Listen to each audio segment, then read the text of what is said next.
তুই যে আমার কোটটা নিয়ে কি বললি? তুই ওকে কোটটা দিয়ে দিলি? ওটা শুধু কোট ছিল না, আমার 900 কোটি টাকার টিকিট ছিল। গাধা কোথাকার! চেঁচাচ্ছ কেন? আমি মাকে বলে দেবো কিন্তু। মাকে আমার নামে নালিশ করবি? হ্যাঁ হ্যাঁ, হ্যাঁ, চল কর। ও পাগল ছিল, তোর মতন গাধাকে আমার ঘাড়ে ঝুলিয়ে দিয়ে গেল।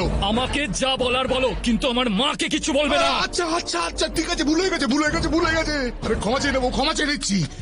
এই পুলিশ ইন্সপেক্টর, এই আমাদের নিজের থেকে টাকা এনে দেবে। একে বাঁচানোর জন্য ল্যাজ গুটিয়ে চলে আসবে ও। ফোন কর, তাড়াতাড়ি ফোন করে ডাক ওকে এখানে।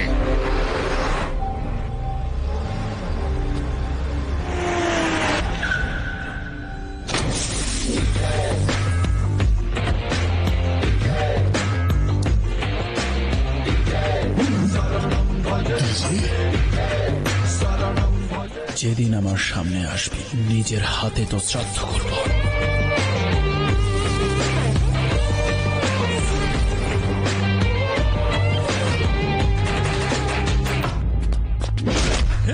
আরে কি করছো? মার ওকে। তোকে আমি বিশ্বাস করেছিলাম আর তুই আমাকে ঠকালি। আরে শোনো, আভি প্লিজ আমার কথা শোন, প্লিজ। আর একটাও কথা শুনবো না। আমায় বোকা বানাবি ভেবেছিলি? তোর চুলটাও নকল। আরে এক মিনিট, আমার কথা তো শোন। ইয়েস, দেখাচ্ছি তোকে কে আমি। মেরেই ফেলবো তোকে। বিনাশ! অবিনাশ!